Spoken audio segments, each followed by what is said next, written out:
First, let's select the necessary components from the Big Devices library. I have gathered the following parts for our system. The transistor. I am using the 2N2222 NPN transistor, which is perfect for low power switching application. The sensor. We use a torch LDR. This specific model allows us to stimulate the light changes interactively during the stimulation. The load. A standard red LED serves as our output indicator. The power source. A 12-volt battery provides necessary DC voltage. The resistor. I have selected a 10K ohm resistor for R1 and the 1K ohm resistor for the R2 to ensure proper biasing.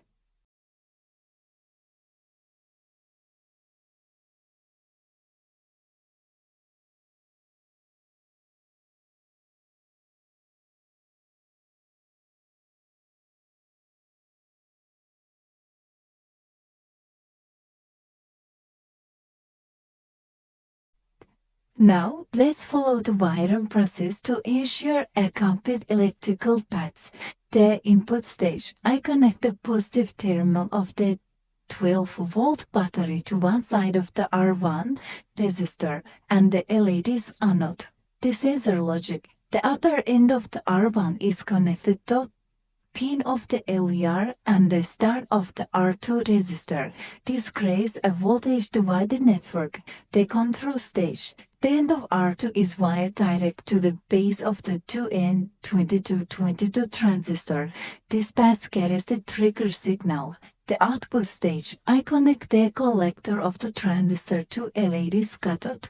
Grounding. Finally, I connect the negative terminal of the battery, the bottom pin of the LDR, and the emitter of the transistor to a common ground. I make sure the boost squares are replaced by solid green dots to confirm the secure physical connection.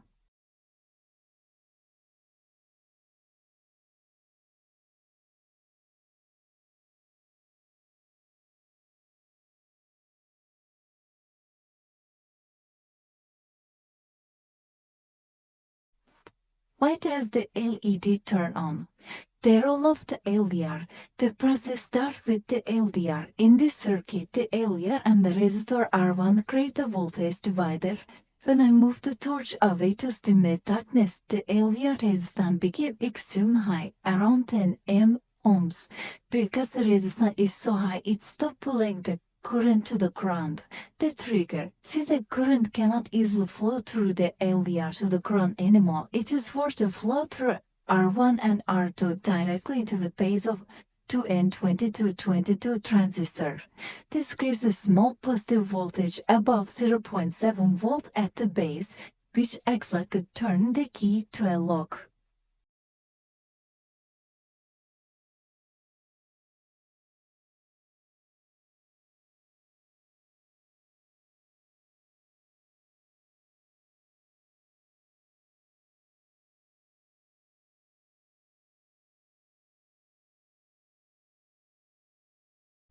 The switching action.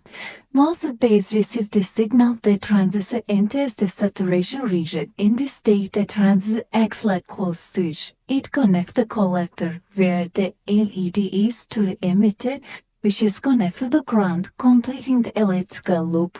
The output.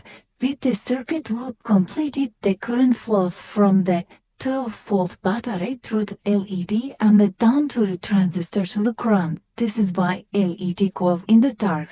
When I bring the light back, the LDR resistance drops, the base voltage disappears, the transistor opens the switch, and the LED turns off.